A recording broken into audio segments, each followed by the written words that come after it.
Okay, this is lecture 25, The Path. There's no 24 or 23 or 24 of the Pathwork. It just goes from 22 to 25. So for those that are following along, exactly, that is a mystery. Greetings. In the name of God and Jesus Christ, I bring blessings for all of you. My friends, by all my preceding lectures, you will have understood one thing clearly. Just trying to see if this will make sense. One thing clearly. The necessity of self-development on this earth plane. That self-development is indeed the reason for this earth life, the purpose. And only he who fulfills this purpose can find peace in his soul, no matter how difficult life may be at times. I have promised you, my friends, to start this course of development so that each one of you, also those who cannot attend private treatment or lectures, can find his way, how to go about it, where to begin, what to do, and what it is all about. And I want to tell you before I begin that many of the words I will give you in this particular lecture can be treated as a meditation. You should take these words and not reread them just once. That will not be enough. You should meditate on some of my teachings so that from a superficial intellectual knowledge, this knowledge may eventually reach deeper regions of your being. For only then will it be really beneficial to you. Everybody knows that it is important to be a decent person, not to commit so-called sins, or to give love, to have faith, and to be kind to others. Does everyone know this? I don't know. But this, my friends, is not enough. And in the first place, you may know all this, but it is still a different story to be able to do it. Oh, you may be able to, by a voluntary action, to refrain from committing a crime, not to steal, not to kill, and so on, but you cannot possibly force yourself to feel friendly. You may act kindly to another, but to feel kindly, you cannot force yourself. Neither can you force yourself to have love in your heart or to have faith, real faith in God. Everything pertaining to the emotions, to the feelings, is not dependent upon the direct action of your deeds or even your thoughts. And in order to change feelings, it needs the slow process of self-development and self-recognition. Otherwise, your feelings cannot change. You may realize that perhaps you do not have enough faith, but realizing this and trying to force yourself to have it by telling yourself, I must have faith, will not bring you one step closer towards it. Quite the contrary. Superficially, you may be able to talk yourself into it, but this does not mean your faith or your ability to love is real. And that is what the path consists of, change of feelings. For people of lower spiritual development, it is already a great deal if they can be brought not to commit wrong deeds, but this is certainly not sufficient for any one of you here. Let me read that again. For people of lower spiritual development, it is already a great deal if they can be brought not to commit wrong deeds, but this is certainly not sufficient for any one of you here. More is expected from you. Now, how do you go about changing your innermost feelings? That is the question. And that is where we begin, where I have to show you the way, how to go about it. And in the first place, my friends, you cannot change anything as long as you do not know what is really in the soul. Because man tends to fool himself about himself. That is the greatest difficulty. Now, I am not only talking about subconscious mind, which is all you all know exists. Let me read that again. I am not talking about the subconscious mind, which you all know exists, but I will not even go as far as that. For between the conscious and the subconscious mind, there is another layer, which is much more closely related to the conscious mind, but about which you are still unaware, because you want to be unaware of it. You flee from it, you escape from it, although its symptoms and signs may be right in front of your nose. And man flees from it because he mistakenly thinks what I do not know does not exist. He may not think so in exactly these words, but feelings of this sort go on in him without him quite realizing it. However, it does exist, even if you turn away from your own inner reality, temporary reality of this present time, certainly, but this is still part of the reality of your life and the state of your development now. You may all remember some time ago, I have given a lecture about the higher self, the lower self, the mask self. What I have just discussed is part of the mask self, but it is not only a mask, as a matter of fact, and I may call it, it is not only a mask, as a matter of fact, I may call it the exterior self, which does not always correspond to the inner person. Any of you, all of you know now it is wrong to do or think or feel certain things. Now, if these feelings still exist in your lower self, you turn away from it, thinking you have eliminated that which you recognize as being wrong. And that is the greatest mistake a human being can make. And it causes infinitely more trouble, more problems, more inner and outer conflicts than anything you know in your conscious mind. And I have often mentioned the various spiritual laws, and these laws are constantly being violated by man. For instance, this process I have just described violates one of these laws. It is the law of facing life. Who knew that was a law? To face life's reality means to be able to face yourself as you are, with all of your imperfections. Without doing this, you can never develop. And all existing systems that try to teach man a way to jump over this hurdle can never really be successful, for it means a violation of the law. All of you, my friends, all who are in this room and who are all reading my words, are doing this harmful process unconsciously all the time, even though some of you may have, in some respect, gained a certain amount of self-knowledge. But there is not one person who has not at least one trend that he or she is not really conscious of and what it means, that the realization of which is not being fled from in the conscious mind.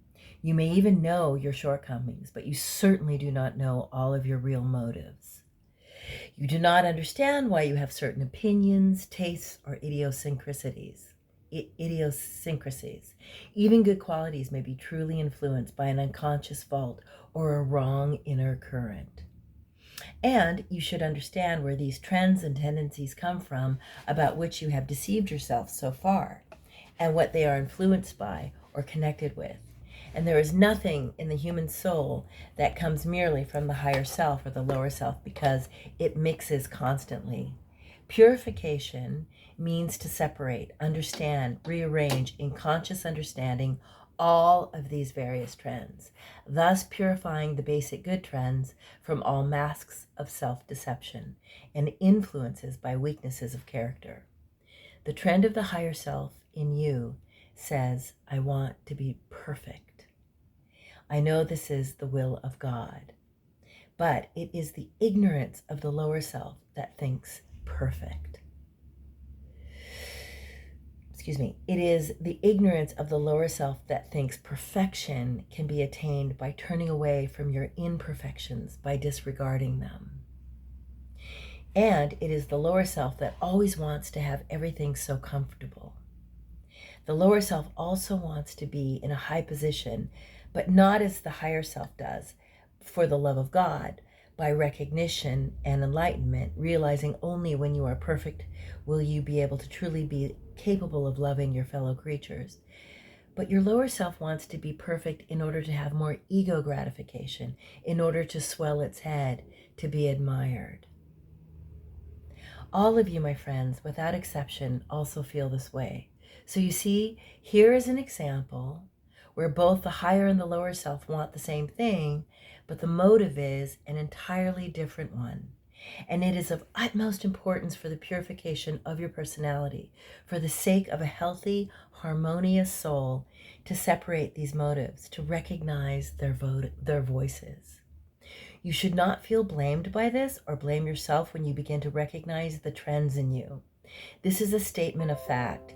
One of the basic requirements for your path is that you can accept this in you, but only from this premise can you go on and change the impurity of motive, of your motives. You must also recognize the reason why the lower self turns away from facing oneself. One reason is, as I said, that it is unpleasant to recognize yourself as imperfect. And the other is that the lower self is lazy. It never wants to work. And it means work to face what is in you, to face the unpleasant things. So the first step, my friends, in your decision to walk the path of self-development and purification is to become clear about this. It is the greatest decision man can ever make. It is the noblest of all fights man can ever go into. But you must do so with open eyes, and therefore you should realize what you ought to expect, what you have to go in, search for. Do not start to search for perfection right away. This again would be unrealistic because you cannot attain perfection so quickly without first having spent much time and effort in the search for all the impurities in you. And this constitutes the basic, the absolutely fundamental requirements before actual purification can get in. In other words, the search is the first and most important half of the path. If you proceed well on this part of the path, you will have won half the battle already, or even more, my friends. If you realize this, you will not be discouraged when you are busy on this first half of the necessary work. Quite the contrary. You can reach perfection only by going through your imperfections, not by going around them.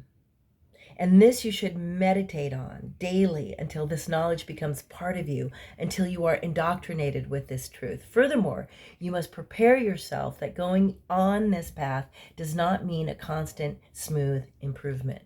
Improvement of yourself and improvement of your life conditions. This, again, is completely unrealistic. It is necessary for you to face these facts, the facts being not only that the path is a long one, but it also has repercussions. Times of testing will not cease as quickly as you would like to believe.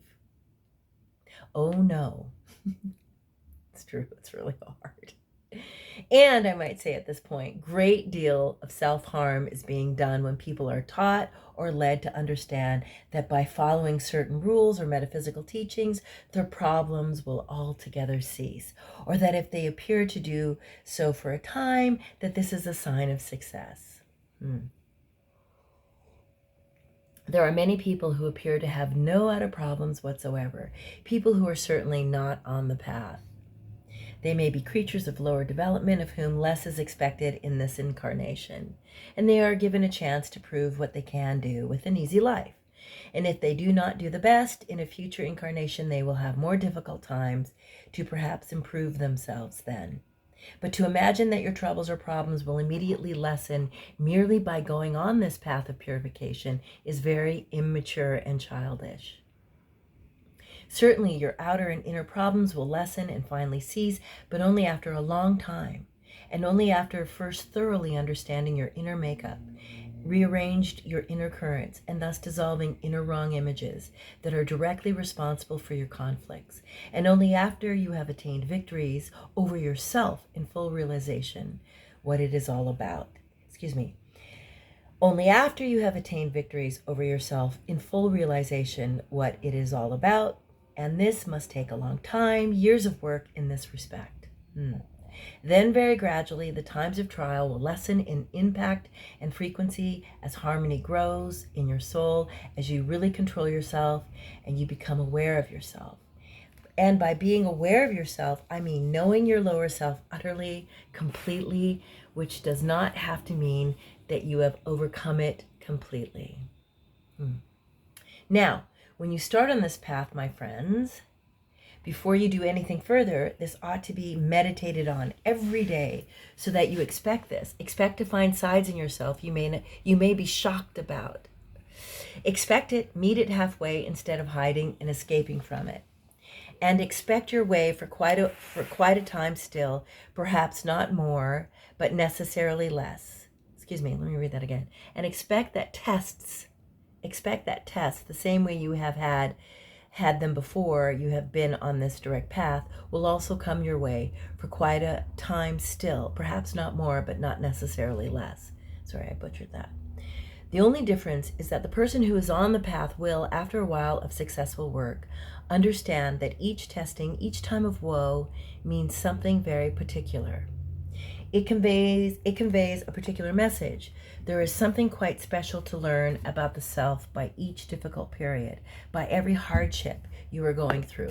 And only after a considerable time will your mind be so trained in this direction that you will find out quicker and quicker what it is that you have to learn from. And the moment you will understand the significance, this particular testing will cease. As long as you have not understood it, it will be there. It may recede after a while, but it will come back in the same or similar form until you have learned the lesson. And that is a great blessing.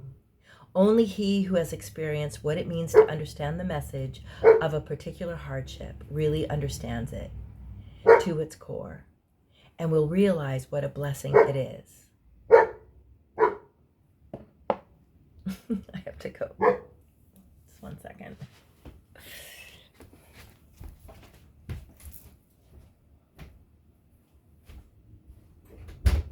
I'm recording and I don't want noise. God, he's so nosy. Lay down. I'm still recording. Lay down. Baby, dogs, everybody, sit. Lay down. Sit. Down. Are you my hardship?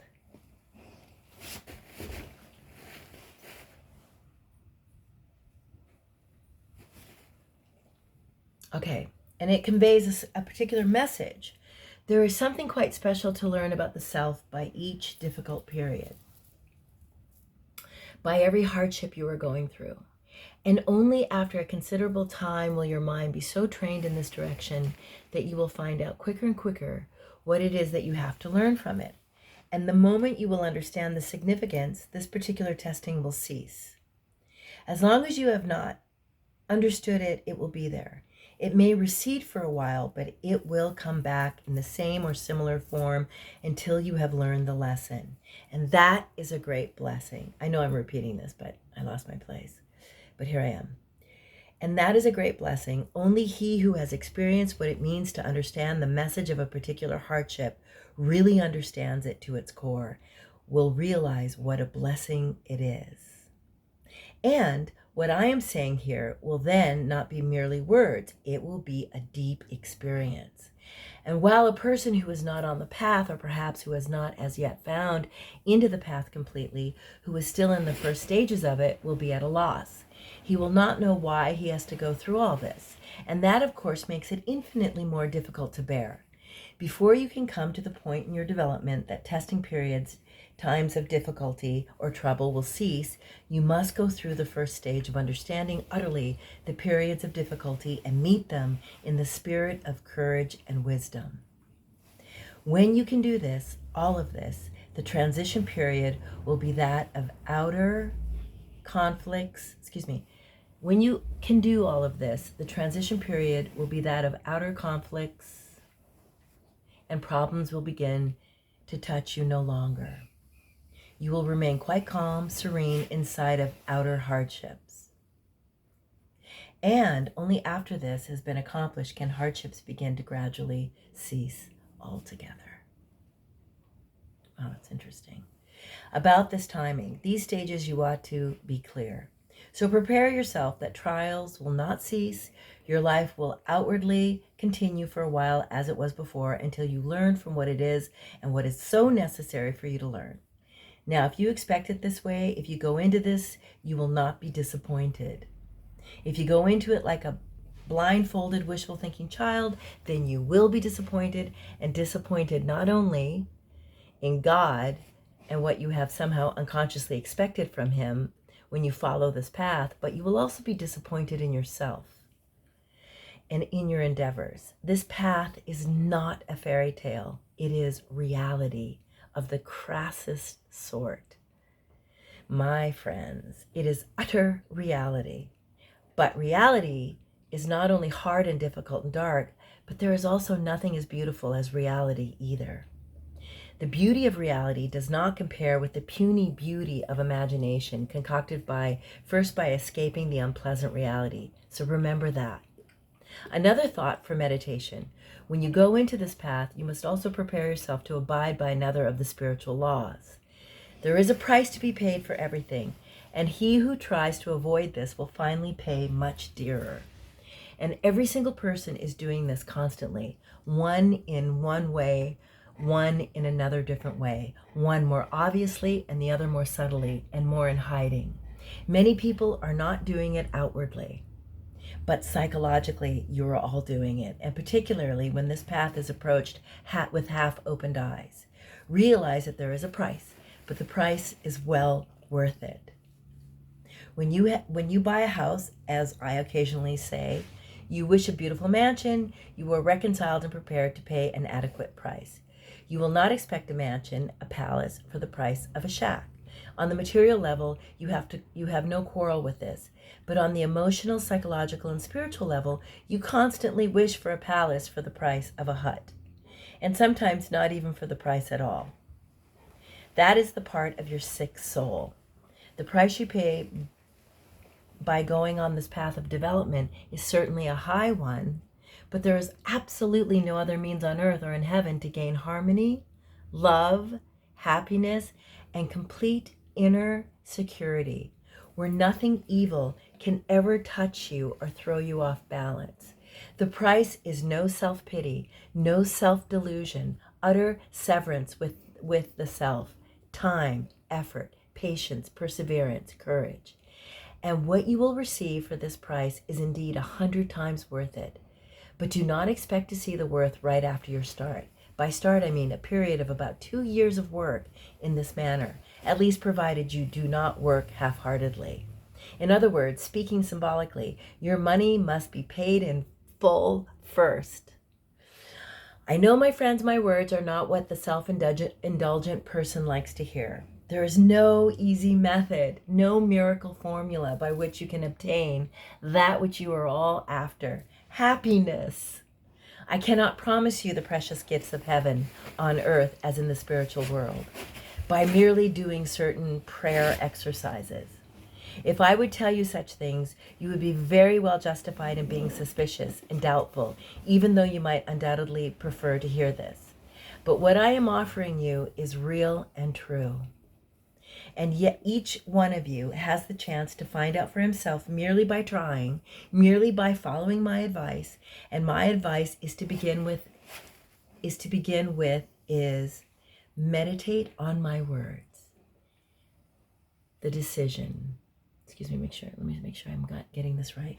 And my advice to begin with is meditate on my words, the words I have given you here, what the price must be and what you must expect, and then make the decision. Are you willing to do it? Or you may say, I may take a few more lives. I am too tired to do this. I can answer only one thing. And this again is very short-sighted. For if you are tired or weak, it is because of your inner forces exhaust themselves in the wrong channels, so that your strength cannot be organically renewed or to renew itself as it does in a soul that functions well. And if you would only start and not be dismayed by the first struggles, you will finally succeed to set your inner current right. And by doing so, you will set free in yourself a wonderful life force, a spark that will change your life utterly. As I said, I cannot promise you all that your problems will cease. They are necessary on your path to begin with, so that you can learn to meet these problems properly and maturely. But I can promise you that after certain fundamental conditions have been fulfilled by you, you will not be depressed anymore by your life or your difficulties. And I can promise you that your tiredness will cease, that you will have the strength to go through your difficulties, to bear your cross in the right way, and knowing why and what it is all about. For the most difficult thing for you, the most weakening aspect of your life is that you do not know why You cannot see the reason. But only on this path in yourself will you find out the reason. And this alone will give you strength that you need. And I can promise you further also, after a certain time on the path, that you will enjoy life in spite of your difficulties. And before they have all begun to cease, as you have never been capable of enjoying it before. And I can promise you that you will be vibrantly alive, first at intervals only, and later more and more. And in the measure that you understand yourself and begin to put in order your soul, this vibrant life force will fill you, and life will be beautiful. It'll be beautiful to you in its reality. So I say to you, truly, do not postpone this work into another life. It will not be easier for you then, and you can never get around doing this work. It has to be done. No matter how late you think it is never too late. Whatever you accomplish on this earth will have an eternal value. And when I speak of accomplishment, I do not mean, of course, in conquering your lower self. And another thought, my friend, for this initial decision into which you must go with open eyes, you must distinguish that there are 3 necessary types of work in treating yourself on this path. One is your outer behavior, the recognition of your apparent faults and qualities, and everything that is on the surface. And there is one particular way of going about it, which I will go into in the next time. But then there is the next phase, and they often interact, of treating that layer of yourself that does not directly belong to your subconscious, but of which you are unaware because you are escaping it. And this layer has to be treated in a different manner. And I will also show you how. And then there is a third layer, your subconscious mind, which is equally important. For do not think what is in the subconscious is something far away and that it has no bearing on you. You are constantly being dominated by your subconscious without knowing it. And it is indeed possible, slowly but surely, to find out what is in it, at least to some extent. So you must distinguish that you will discover trends in you that stand in direct relationship to your will directive person and are thus able to be controlled by direct influence by an act of will. And also you will discover trends in you that do not fall into this category, trends that are connected with your emotions and cannot be directly forced to respond to your wishes. And yes, by a voluntary action, but in a roundabout way, indirectly. So in other words, let us assume you find out that the deep down you are lacking faith or love. You cannot force yourself to have faith. You cannot force yourself to have love, no matter how hard you try to accomplish this directly. But what you can force yourself to do is to walk in this path on the whole, to follow various steps, to overcome perhaps a lack of discipline that makes it so hard for you to work diligently on this path, or whatever else stands in the way of whatever else stands in your way quite directly, to work daily on your quota. And by doing so, you will not by doing so, you will not work directly on your lack of love or faith, for instance, but you will simply get to know yourself and find out why you lack these attributes. And by gradually understanding this, without forcing love or faith directly, by the constant process of self-observation and learning to do this in a detached way, eventually this life force, and I have mentioned before, will fill you and will automatically change these feelings without your direct endeavor in this direction. So if your emotions begin to change after a few years, it can be considered a wonderful success. This will happen so naturally that you may not even be fully aware of it at first. About all of this, you should be clear to begin with. The next time I will continue from here. But just study these words now. Think about them deeply and take them to God. Ask Him for if you have any doubts. Ask Him if your heart is really open, and He will answer you. He will provide your heart. He will answer you, provided your heart is open. Believe me, my friends, all of this is neither as difficult as it may seem to you now, nor is the path a miracle to procure you happiness without demanding from you, all of you, what you have. Let me read that part again. Believe me, my friends, all of this is neither as difficult as it may seem to you now, nor is the path a miracle to procure your happiness without demanding from you all you have in honesty, willpower, and effort. And oh yes, something else I want to say to you that still belongs into this phase of preparation and decision. Expect to have a fight within yourself. The fight between the lower self and the higher self. And your conscious will determine which side will win. It cannot win without such a fight. And it must be a long fight. First, the fight will manifest perhaps by preventing you from following this path at all. The lower self may send messages like, I do not believe in this, or it may not be necessary after all, or I'm too tired, I have no time, or this and that and the other thing. It is necessary that you recognize these messages as what they are and where they come from, and to use them as starting points to delve deeper into your soul.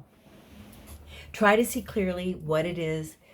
Try to see clearly what is really in you when you receive these hidden excuses and pretenses. And if you expect this beforehand, you will be able to do so. And by doing so, you will have a first victory. And also, you will have already learned to some degree how to go about it, uncovering your masks and wrong motives. For later on, the lower self will try to obstruct your path by other means. It will simply try to hold on to individual currents, and then you will already know how to deal with it a little better. Do not put the superficial excuses aside. Test them, deal with them, examine them. Many of you are scared what may come from my lower self. You may not fear this consciously in concise thought, but it is important that you learn on this path to interpret, to translate your feelings into concise thoughts. You may begin with this here. This fear constitutes a very important reason why a person shies away from meeting their real self. Of course, it is childish to imagine that what you do not cherish in you is non-existent because you try to avoid facing it. But the lower self is immature and it's ignorant, a part of its various faults. So I say to you, do not shy away from what is in you. Many people go to psychiatrists and they sometimes suffer a breakdown when they come face to face with their lower self in the course of treatment. Now, in this case, this cannot be possible because you do not know that your lower self is not the ultimate being. And this mistaken idea often leads people into analysis to such self-despising, self-disgust that a breakdown occurs. But all of you know that the lower self is merely a layer. It has to be dealt with, is merely a layer and is something temporary. It does not, however, constitute your entire personality. It is, your entire personality. It is here now and has to be dealt with, but it is still temporary and it is not the real you, at least not entirely. There is your higher self, partly free already, manifest through your good qualities, your generosity, your kindness, and whatever else there is in you belonging to the higher self. But even where it cannot manifest as yet, deeply hidden behind this lower self, you are at first shocked to encounter where you have not done so already. Is still, behind all this, is still your higher self. Your higher self is too, in its shining perfection. So how can you reach this unless you penetrate the lower self? So do not be afraid, do not be shocked when you first encounter your lower self where you had heretofore no idea of it. It is a necessary procedure, and it never represents the ultimate you. As a matter of fact, when you reach that stage of being shocked by some of its facets you had not suspected, this constitutes a sign of improvement.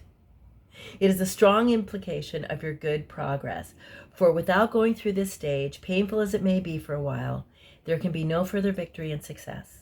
So this is part of the path, my friends. And if you meditate on these words and at the same time try to be aware of your fear of your lower self, the shame of it, you will then conquer it if you indoctrinate yourself with this truth and knowledge. Then your fear will be met realistically instead of hiding from it. as you are hiding from a few other things in you. So this is what I have to say to you tonight. And now, my dear friends, I bid you adieu.